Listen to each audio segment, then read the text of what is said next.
on your feet running from Cape Town to Cairo. But not only did you do it, you broke a Guinness World Record. How many kilometers is it from tip to toe in Africa? Just short of 11,000 kilometers. It's all about trying to end poverty in all developing countries, but primarily Africa.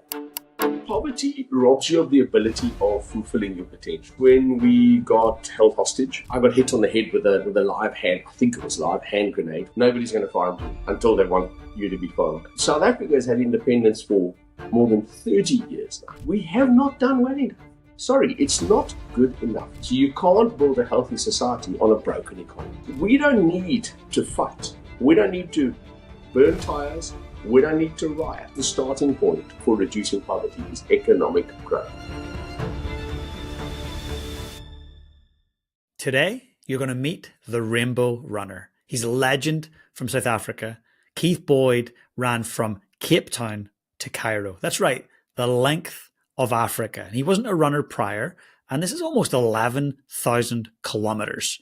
And he did that, and he ran through war zones. His stories will blow your mind. And he did it because he was running for a purpose. He truly leads his life on purpose. I know you're going to love today's episode. This episode of the Lead on Purpose podcast is proudly sponsored by NZ Mortgages. You can check them out at nzmortgages.co.nz.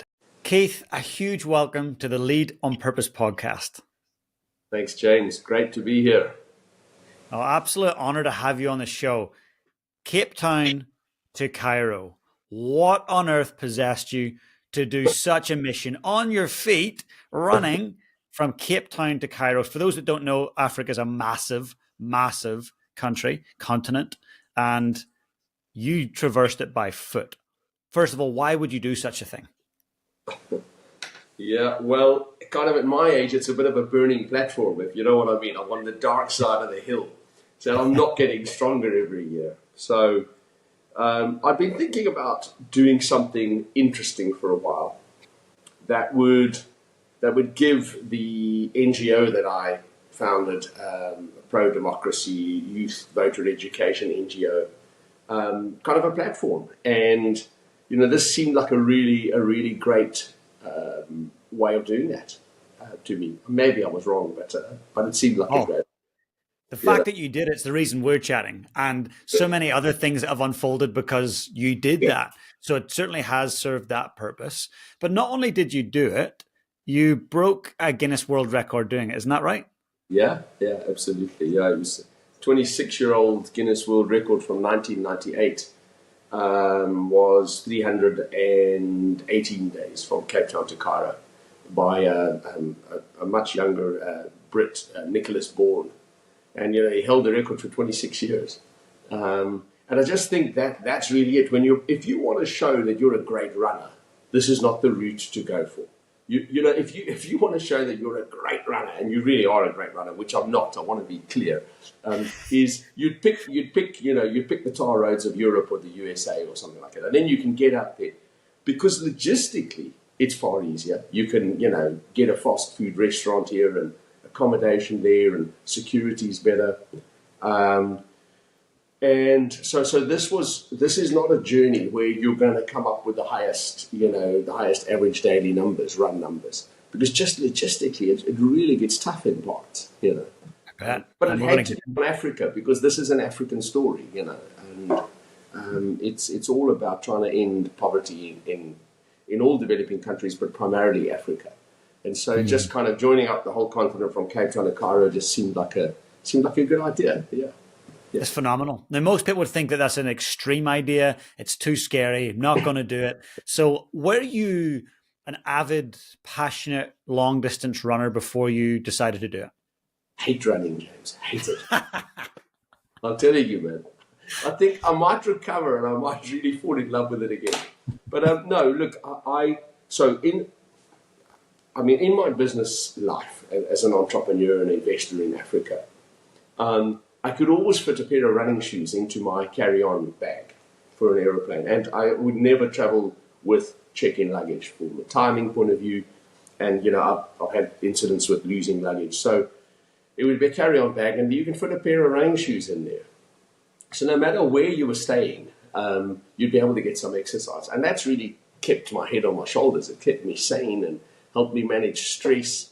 So running was my go-to in terms of, get the endorphins going, get the heart rate up, and you've got, nature's natural, you've got the endorphins, your antidepressant, your stress manager, your dose of it.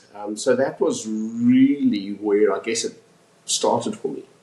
Incredible. And then I did some triathlons, some Ironman races, which is, swim, cycle, then run, and then the run is a full marathon.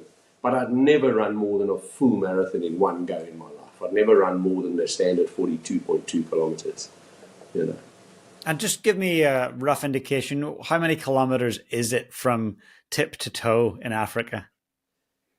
Yeah, so it's my final clock out numbers were 10,793, so to just short of 11,000 kilometers. The route. Mind blowing.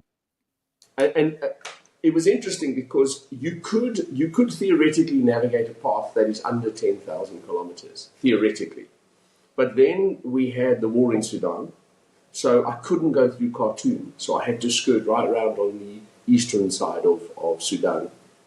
That added a lot of mileage, and also it added risk because we had to cut through the desert to try and cut off some of that mileage. But we still ended up doing another about 400 kilometers extra just on the Sudanese leg. And then a choice we made at the beginning was, this is about youth democracy. It's about getting young people to vote. And what better place on this continent than going to Soweto, where it all really came to a head, and who has not seen the picture of the young Hector Peterson, mortally wounded, shot by the police in 1976, being carried by this young man with his daughter Antoinette with her hands up and her face in utter anguish. And and so I got the chance to go and meet Antoinette, and she's just lovely. So I had to run to Soweto, which was a bit of a dog's leg out and back again. But that also added on quite a bit of mileage. And that's the thing, is that to me, when we made that decision, it was more important that we created a platform and got the message across than it was breaking the world record, if that makes sense. Breaking the world record is very, very much a secondary issue to the bigger picture of what we're trying to achieve. Yeah. It's incredible. To me, you were really clear on your vision, why you're doing it. You've got a lot of intrinsic motivation. Most people that think about running that length, they don't have enough intrinsic motivation to do it. And for you, it doesn't sound like you've got extrinsic. It's not about money. It's not about power. It's not about fame. This is about making a difference so that when you leave this earth, you've left a mark, and you've left a very positive democratic mark for youth. Yeah. I think that's spot on. I think the best use I can make of the time that I've got left on this rock is to make a difference. I am financially okay. There is no need for me to spend time making more money. My family and myself and my friends, we are fine. So that's it. At the end of the day, when you die, you're not taking your money with you. But I kind of want, I'm embarrassed to tell you, I don't know my great-grandfather's names. My great-grandmother's name, I don't know their names. And I would like my great-grandchildren to know my name. If they don't meet me in person, which it's highly unlikely, I would like them to at least know my name and feel that this was a person that tried to make a difference. You really are. We've got problems in the world, and the biggest problem we have is poverty. Because poverty is a bedfellow with ignorance. Ignorance is a bedfellow with war, with fighting, with binary thinking, with exclusionary thinking. Poverty, material poverty, too often deprives people of the things that they need to not live their whole life in mental poverty as well, if you understand what I mean. It doesn't give them access to things that broaden their thinking. And allow them to talk to other people from different tribes, different countries, different backgrounds, religiously or ethnically. And Keith, so many people listening to this podcast, they will understand and agree with me that they've got a great deal of privilege to even have a device that allows them to listen to a podcast or watch this on YouTube. And so for many of them, they may be struggling to connect with the thought of poverty, and they may have seen, if they live close to a big city, some people that are homeless. But we're talking about a whole other level here. Like if we take the continent of Africa, when you talk about poverty, what is it you mean by that? Well, so poverty robs you of the ability of fulfilling your potential. So it relegates you to often to either staying in the village where you were born and having only that mentality, only those linguistics, and you start to become exclusionary. You know, the reason that apartheid succeeded in building racist views within the population of South Africa, and I know because I was there at the time, is that it kept people apart. Apartheid is just Dutch Afrikaans for separateness. That's what it means, separateness, apartness. And so what it did was it kept people apart. And when you keep people apart, you're focused on the differences. You see the people from the other tribe as different to you. But when you let people have a beer or a chat or a cup of coffee together, you see the similarities. You don't see as many of the differences. So now it's, the overlap is 95% and the difference is 5%. It's the opposite when you separate people. And if we look today at the wars that we see in Africa, predominantly in Ethiopia, northern Ethiopia, and in Sudan, they are both tribal wars. They are both based on tribal histories of our tribe is better than their tribe. Our religion is better than their religion. And it's this constant one-upmanship as they've wrestled for power. And I worry that South Africa may, enter a time where that tribalism, gets on the ascendancy. Because it will, if we increase poverty the way we're doing right now. We are increasing poverty in South Africa. And we are increasing inequality and unemployment, the scourges that we wanted to fight when we became independent in 1994. And when we talk about that, I know I think back to Mandela, and you and I have had a chat before about our admiration for the great Nelson Mandela. Yes. So I feel like you're taking the torch that he lit, and I feel like you're carrying it, you're running with it, you're trying to take things to another level in your own way. Because when I visited South Africa, I had the most amazing time. I've got family that live there. Everyone's so welcoming. But there is an edge in South Africa, and there is a clear division between the haves and the have-nots. And I've never seen it like that before in my life. And that was quite striking. But you and I had a conversation a few days ago, and it really blew my mind because you said something that I was like, okay, you are truly a possibilitarian, someone who looks at a major problem and just sees possibilities. And that was that you felt South Africa could definitely fix its problems internally without all the aid that's given to it. In fact, you could supercharge it if you focused on the right things. So please just share with the audience how you think that would be possible. Okay, no, I will do. Can you indulge me, though, just to say that there's also a domino effect between certain things that create poverty. And that domino effect starts with economic growth. If your economic growth is slower than your population growth, you can be almost guaranteed that poverty will rise.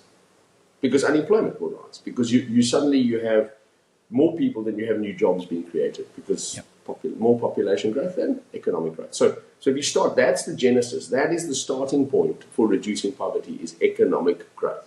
It's not aid. It's economic growth. And then you reduce unemployment, you reduce poverty. And by the way, you reduce inequality as measured by the world recognized kind of standard, the Gini coefficient, G-I-N-I, the Italian economist, who really uses the formulae to work out the economic inequality between the haves and the have-nots.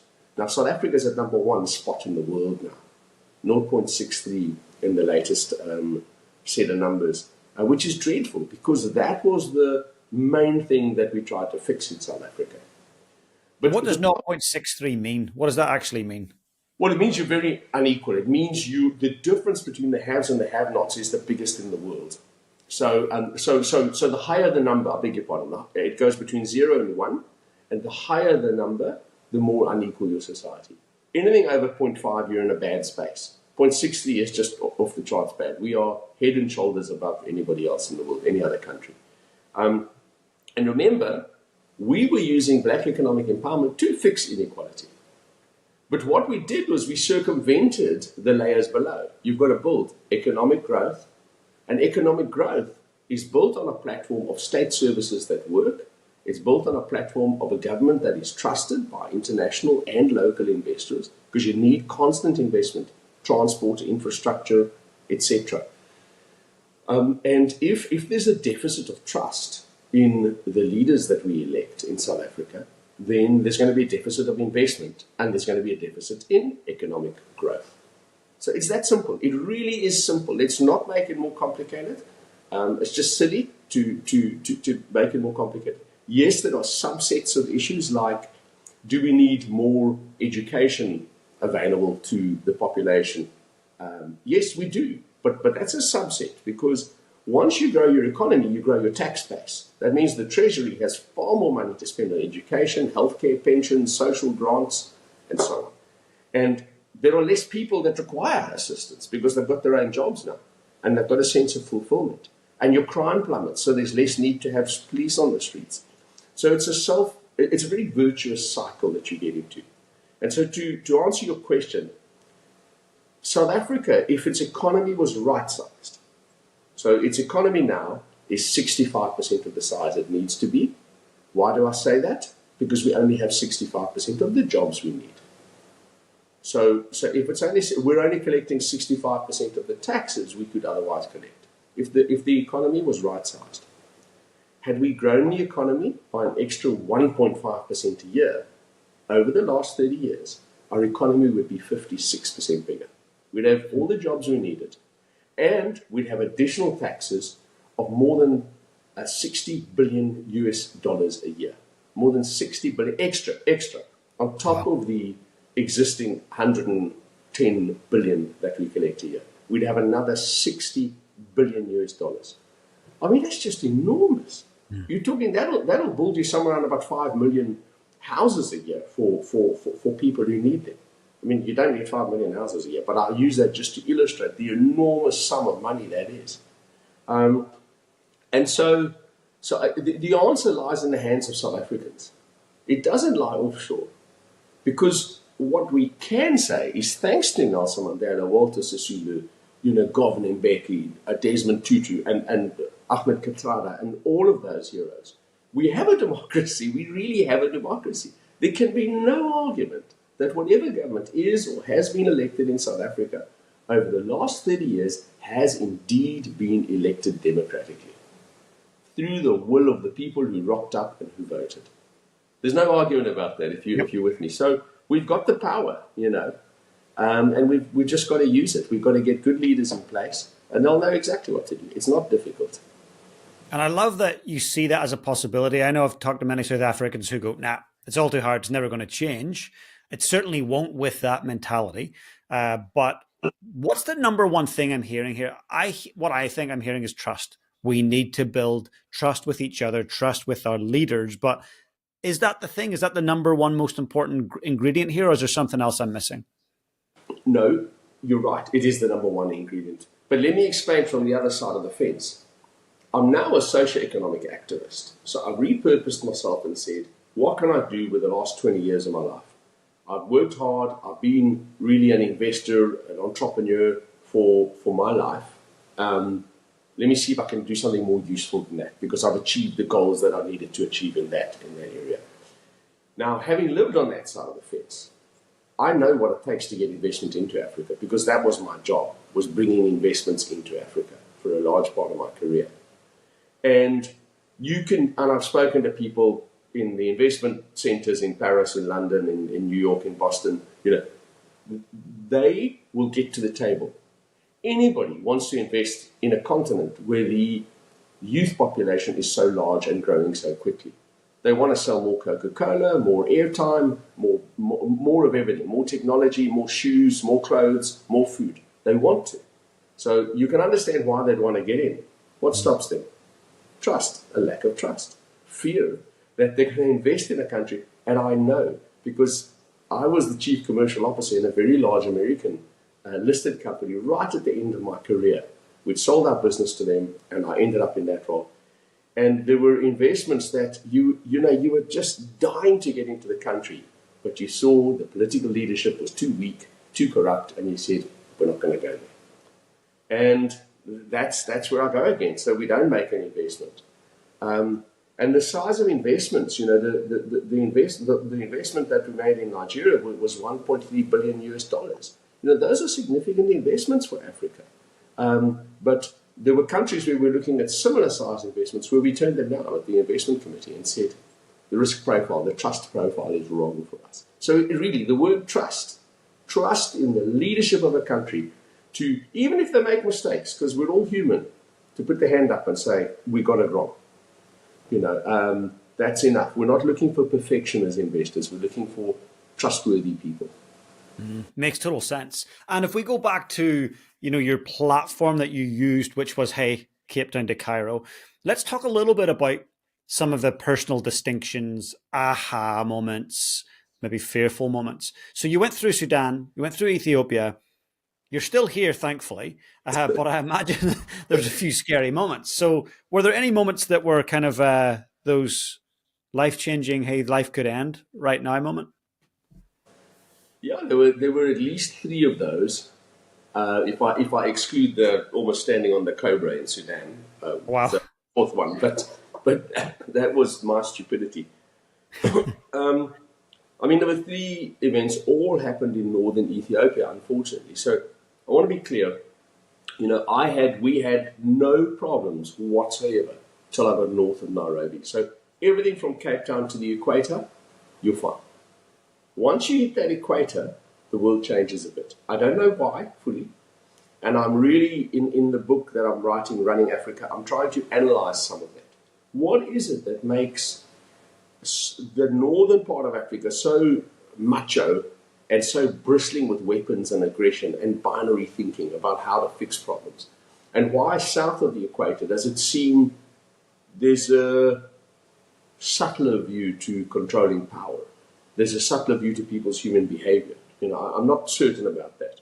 But the first time was when we got held hostage, and myself and the local videographer, Michael, got clobbered quite badly. I got hit on the head with a live hand, I think it was live hand grenade, which is something that I've never heard of before. I was in the army, and I can't imagine why you would do something as stupid as hit somebody with a hand grenade. But they're quite hard, I just do want to tell you. And the guys were trying to get us to walk away into the forest, so it was turned into a full-blown kidnapping. I was saying to Michael in English, but talking quickly, because the second in charge of this group spoke little English, very little. So I said to him quickly, turning into a full-blown kidnapping, we've got to slow things down. And so I just kept asking questions, and they were clobbering us. And they wanted 2 things. They wanted us to go to the forest. If you go 500 meters from the road into the forest, you're gone. Nobody's going to find you until they want you to be found. And your family's going to get a call for ransom. So this is going through my mind. The second thing they wanted me to do was to phone Shadley, our paramedic and field ops manager, who had gone ahead with the vehicle. I thought he knew we were in trouble, but he didn't, actually, as it turned out. But I couldn't say to them, I will not phone him, because I could have got Michael shot. They could have shot Michael in front of me and said, you're not listening, right, here we go. And this is in my mind from my army prisoner of war training. Don't deny a request or demand, just delay. And so that's what I was doing. I said, no, I will phone him, but let me understand, what is it you want? We can help you if you try to explain. Anyway, long story short, we got clobbered, as I say. We managed to stay within about 50 yards of the road. Shadley arrives back in the vehicle, not knowing we're in trouble. As I go to him, I ask him in Afrikaans, did you hit the SOS button on the sat-nav, this sat-nav device we have? And he said no.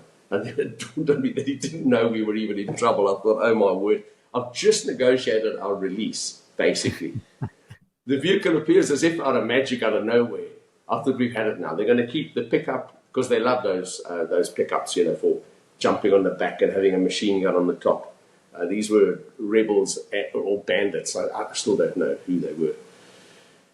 Anyway, but the guy stuck to his deal. We agreed $1,000. I got the money out of one of the compartments in the vehicle where I squirreled it away. I counted it out. There was about 200 left in my hand, and I held it back like that, and I put my hand out to shake his hand, and he shook it. He could have grabbed the other 200 and given me another clobbering with a bloody hand grenade. Anyway, Wow. so that was the first time. There are more. Getting caught in an ambush between Fano, and that's on our Instagram account. You can see there's a post there about that, where I actually take the phone out of my pocket and I'm actually filming while we're lying in the ditch.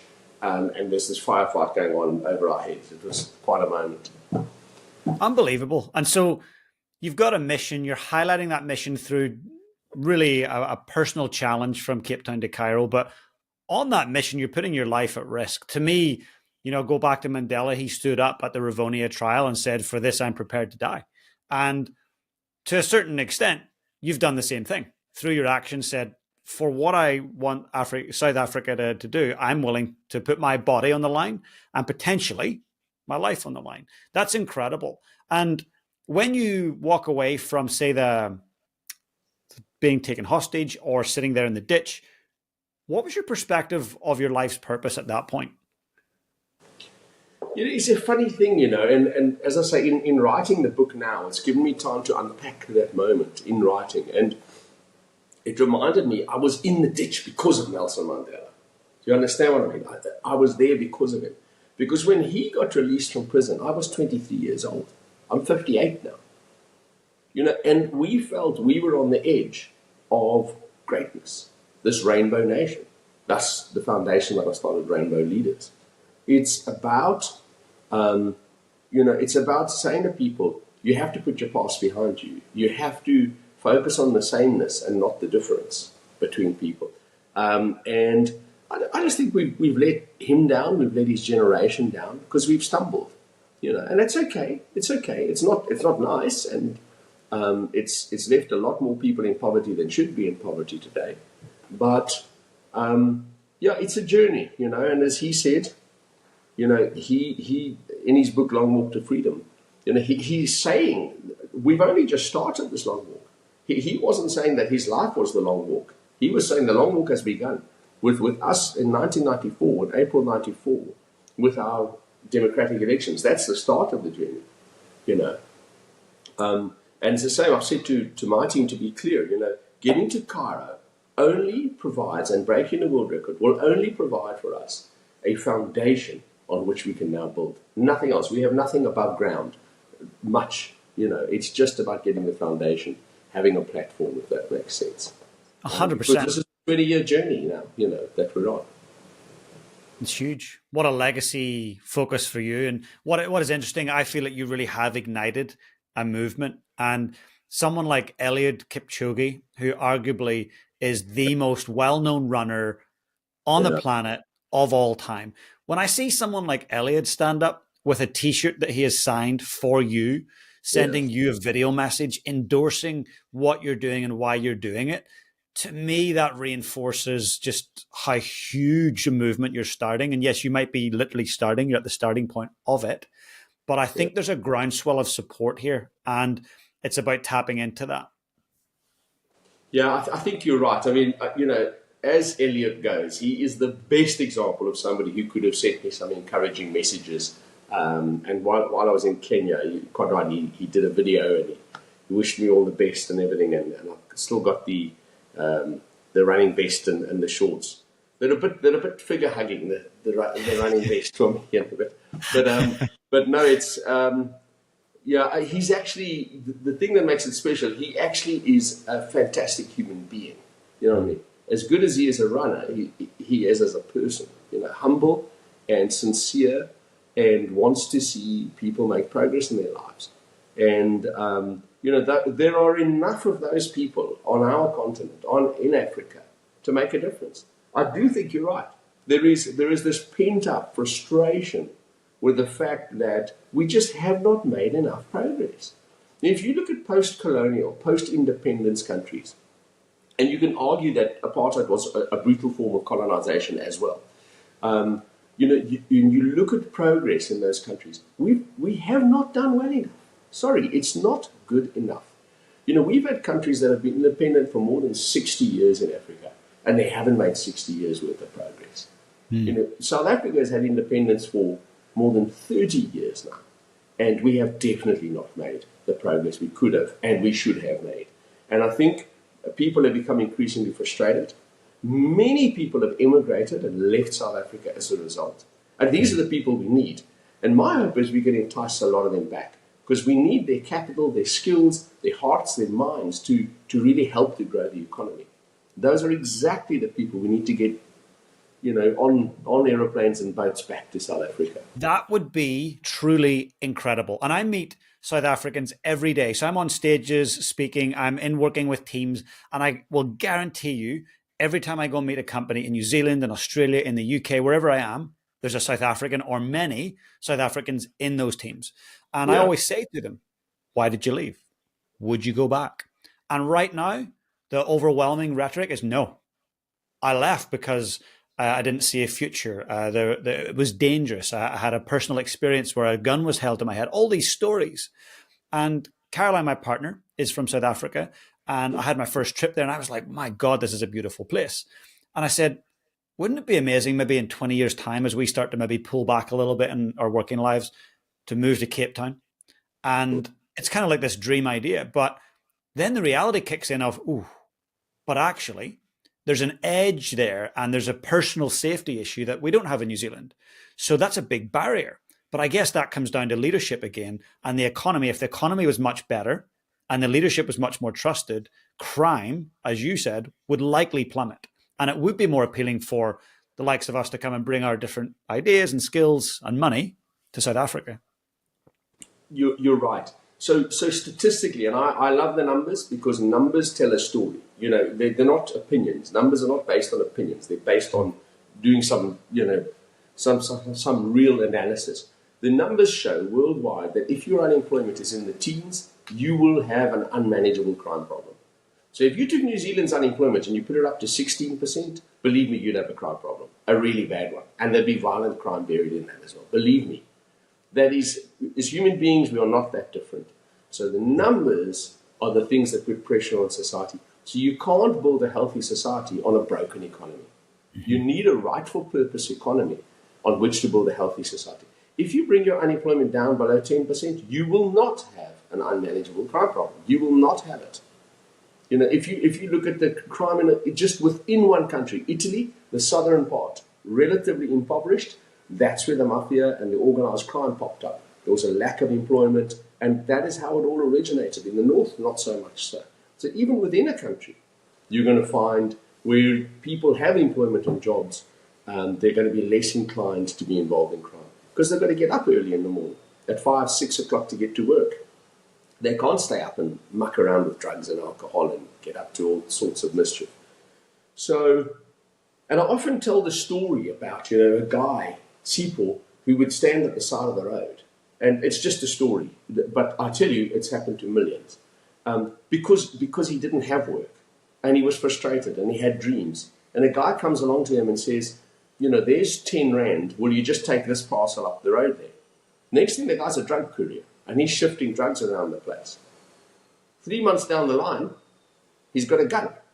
And next, he's killing somebody in their home. He didn't mean to, but, the old lady walked in while he was trying to burgle the house.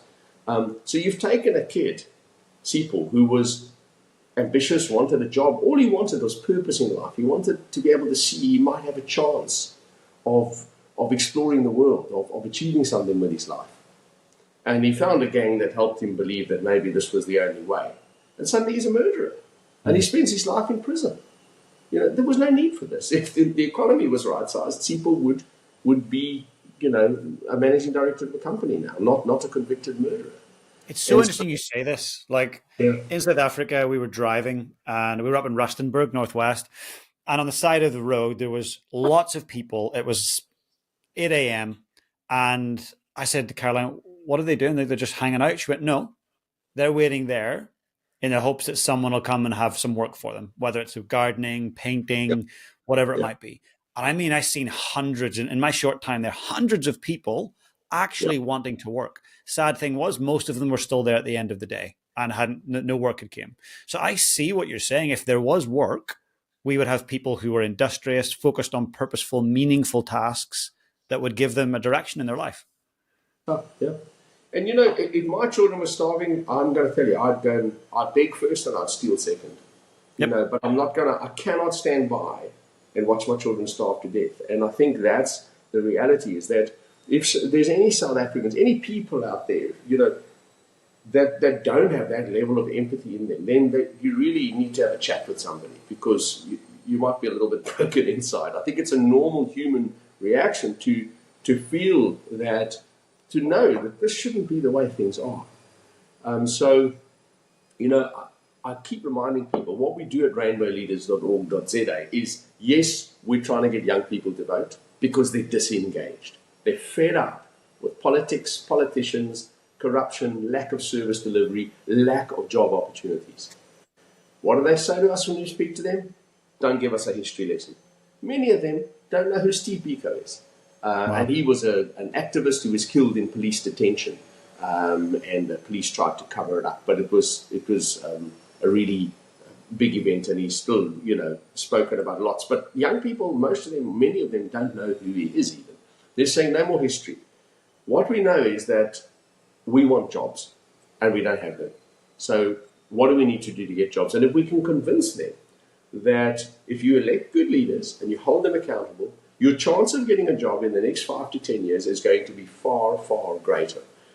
That's what we're trying to do. So we're not trying to promote democracy for the sake of it. We're trying to promote democracy because we think that poor people, unemployed people, are actually smart enough to make the right choices that'll get them out of poverty. They can save themselves. They're empowered and they can save themselves. And it's about poverty reduction, what we do at Rainbow Leaders, using democracy as the tool. It's so powerful. And to me, the word that comes to mind when you're sharing this is influence. And the only way that you're going to succeed in turning this ship around and having South Africans who live in New Zealand, Canada, etc., move back is by having a degree of influence on the decision makers. Because at the end of the day, everything rises and falls on leadership. And so when we look to the leaders of our countries, and let's take South Africa, sometimes it goes up and sometimes it goes down. We look at the infrastructure in South Africa, for example, the power, the electricity, it's quite shocking. I couldn't believe there was these things where 2 hours or 4 hours a day, there was no power. I was like, why does this happen? And we start to look at the infrastructure and what's happening and where the money's going to upkeep it.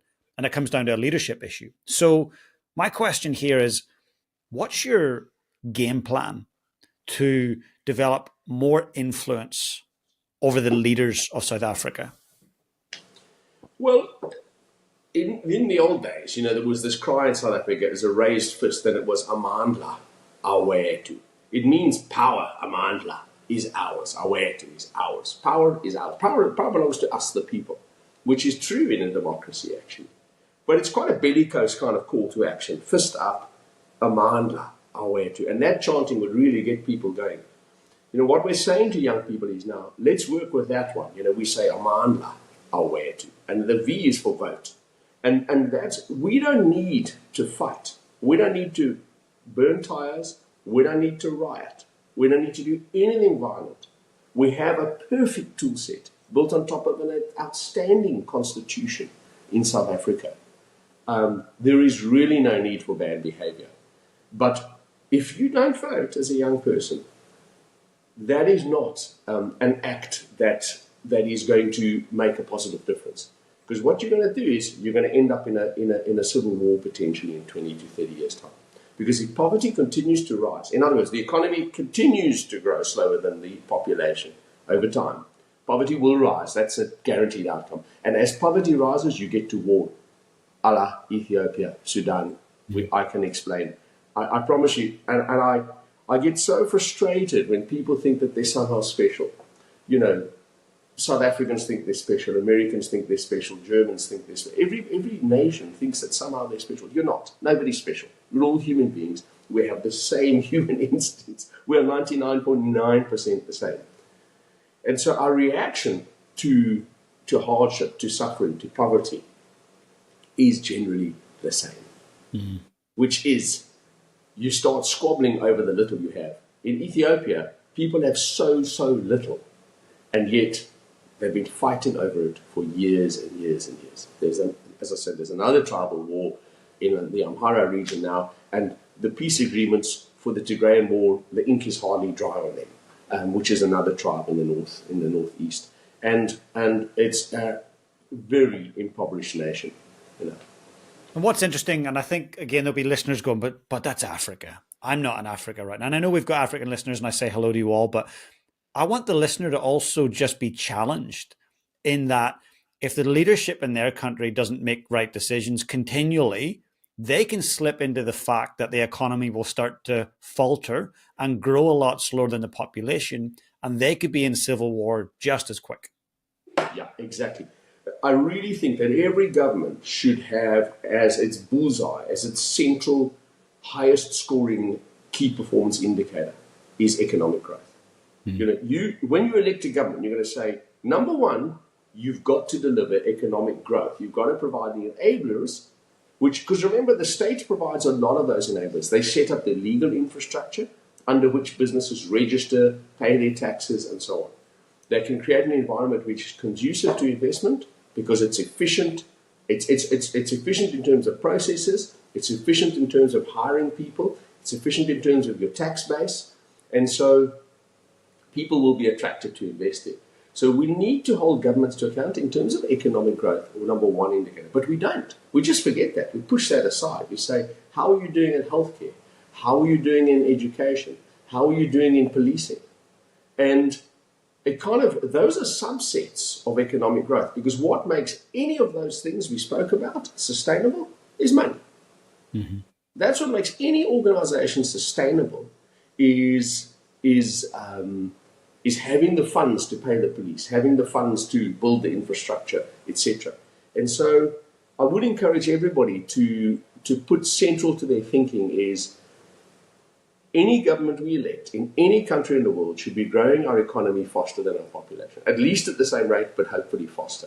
And if they can't do that, then we really should look to somebody else to govern, because what we have is we have people whose expenditure is going to continue to grow, and it's going to grow faster than their revenue line. Which chief executive would you leave in the seat if they were running a business like that? You know? Oh, exactly. Yeah. Makes sense. No, it's interesting. We have a new government, relatively new government here in New Zealand, and they're very aggressive on focusing on the economy, getting the economy where they need it to be. And it's tough, but they're being tough with it, and they need to be, because we know that everything rises and falls on leadership, but also everything rises and falls on the economic success and prosperity of a country. I get it. So a couple of things. One, you're in the middle of writing Running Africa, a book that's coming out next year, hopefully. Yeah. Hopefully by the end of this year, but I'll give myself some slippage. But go on, yes. Good, brilliant. So I'm going to ask the listener or the viewer right now to go into the show notes, and in the show notes you're going to see a link to Keith's Instagram. And I'd like you to go along and follow him. So it's RainbowRunner ZA, if I'm correct. Yeah, that's right. Awesome. Please go and follow. It's really inspiring. And you'll actually get a chance to see behind the scenes some of the footage when he's in the ditch and there's literally cannons going off above his head. You'll get to see the world's most prolific runner of all time, Eliud Kipchoge, sending him a personal message. I mean, your Instagram is very inspiring, and it really reminds me of why you're doing what you're doing. But I just want to ask one final question. And I'll have to say before I ask it, I don't feel this is the last time we'll chat. I feel that we have a lot more conversations to come, but I want to get people engaged in your mission at this point and get behind what you're doing. It's incredibly powerful. So one last question. I want you to fast forward many, many years into the future, and you're highly aware that it's your very last day here on Earth. Someone very young that you love walks into the room and says, Keith, how do I go about leading my life on purpose? What would you say to them? Sure. Well, I think it's about doing what you know is right, no matter how hard it is. I think that is the difference. It's this ability to have this delayed gratification. You don't want to go for a run because running is not so much fun, actually. A lot of the time it's hard work. But the benefits of doing that run are definitely undeniable. And so it's about, if you go back to what Nelson Mandela said, and it stuck with me, and it was up in the office, and the writing below the line, as he's back in his prison cell, prison number 46664, he's got his hand on the bar and he's looking out of that window of his cell that he spent so many years in Robben Island. And this is now when he's president. And this photograph, and below it is the line that many of us will have to go through the valley of the shadow of death again and again, many times, he's saying, before we reach the mountaintop of our desires. And so what I say to people is, the reason you need to understand what your mountaintop is. In life, understand what you want to achieve and be very clear about it. And then when you're suffering on the journey, on the way there, don't cry about it. You knew it was going to happen. You are in the valley of the shadow of death, but the mountaintop is still ahead of you. And if you don't have that clearly in your mind, you're going to go back. You're going to go back to the mud hut you came from. You're going to go back to the poverty, to the mundaneness, the mediocrity, the suburbianness of where you came from. If you don't know, this is okay. It's to be expected. Of course this was going to happen. I'm lying in a ditch in my life, face down with mud on my face.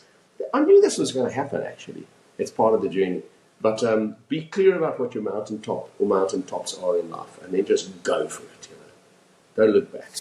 Such powerful advice. And as you say that, you take me back to Marcus Aurelius, Epictetus. You take me back to the great Stoic philosophers who are, get clear on what you're about in your life, realize it's going to be hard as hell, stop complaining and just keep going. I love it. You've got a Stoic philosophy kind of mindset, but I love how you bring Nelson Mandela and his vision into that. I think this is the start of a very amazing walk to freedom, that you're going to take this torch and carry it. I'm excited to be alongside you and would love to support you. And I know there's going to be many listeners that want to support you as well. So they can start doing that by following you at the link below and also getting your book when it comes out. Yeah, and they're super. And there's lots in the book that we haven't spoken about. There's lots in there. There was a lot happening on the trip.